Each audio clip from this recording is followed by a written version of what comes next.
अगर प्राकृतिक संपदा को देखें तो कितना समृद्ध है विंध्य, और लोगों की तरफ देखें तो इतनी गरीबी कहां देखने को मिलती है।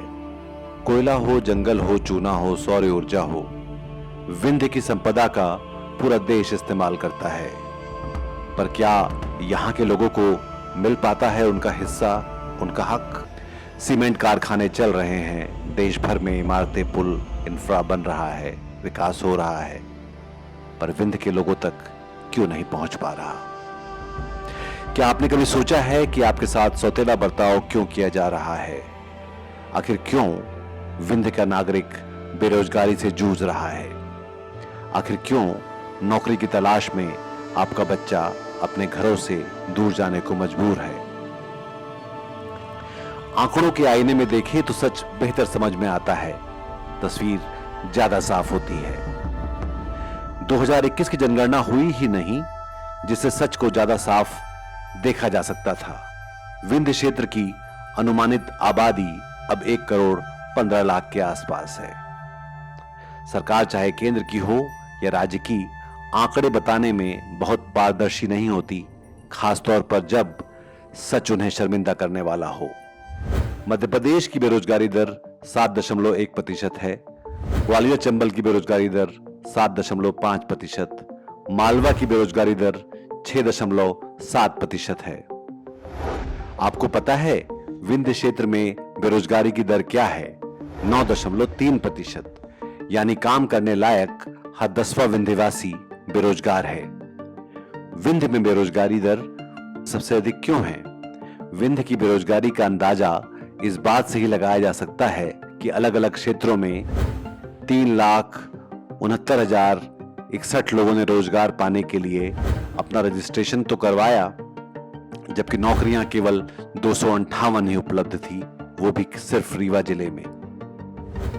रीवा जिले की कुल जनसंख्या 23,65,106 है, जिनमें 1,11,186 लोगों ने रोजगार के लिए अपना नाम रजिस्टर करवाया। सतना जिले की कुल जनसंख्या 22,28,935 है, जिनमें 1,42,058 लोगों ने अपना रजिस्ट्रेशन करवाया। सीधी की कुल जनसंख्या 11,27,033 है, जिनमें 39,326 लोगों ने रोजगार पाने के लिए पंजीयन किया। सिंगरौली की कुल जनसंख्या 11,78,273 है, जिनमें 29,556 लोगों ने रोजगार के लिए आवेदन भरे।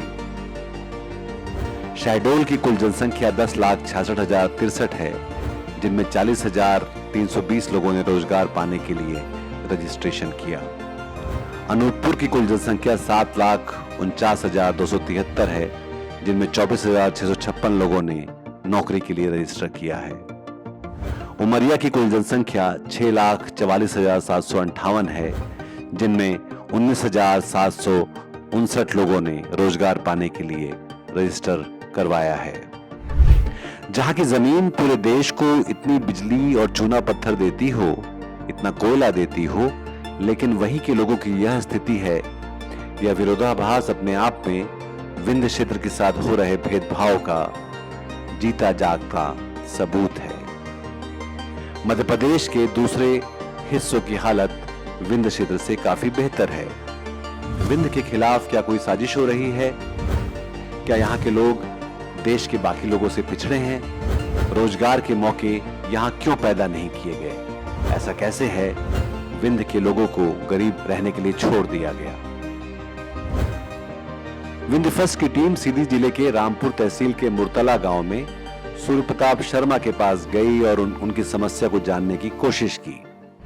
किसी के भी एजेंडे में आप देखेंगी तो रोजगार को लेकर, युवाओं को लेकर कोई वार्तालाप नहीं है, ना ही कोई एजेंडा है कि हम इतनी नौकरियां देंगे, इतने बेरोजगारों को आगे बढ़ाएंगे। तो बेरोजगारी की वो मानसिकता समाज में बन चुकी है, बेरोजगारों से इतनी लोगों को भिड़ा हो चुकी है कि बेरोजगारों को कोई भी सम्मान नहीं करता। बेरोजगारी में नज़रिया इतना ख़राब है कि लोग अपनी बेटी तक देना नहीं चाहते अगर कोई बेरोजगार है।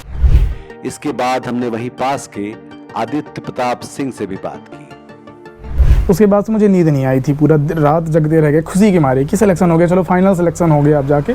तो पूरी रात जगते रह गए। सामने अगले दिन पूरी हर रिश्तेदारों में हर जगह से फ़ोन आने लगे, बधाई हो, सब कुछ हो, ये है ना, होने लगा। उसके बाद जैसे ये फर्जीवाड़ा का ये सब कुछ आने लगा, उसके बाद तो फिर हालत ही ना पूछिए कैसी हो गई। अभी मेरा एग्ज़ाम था MTS का, जस्ट 4 सितंबर को था, तो उसके कारण इतना सारा डिस्टर्बेंस हो कि मतलब प्रॉपर कंसंट्रेट भी नहीं कर पा रहा आदमी पढ़ाई पे भी, कि फाइनल सिलेक्शन हो गया, उसके बाद भी ऐसा अभी नियुक्ति नहीं मिल रही, तो क्या गारंटी कि आगे भी मिल जानी है।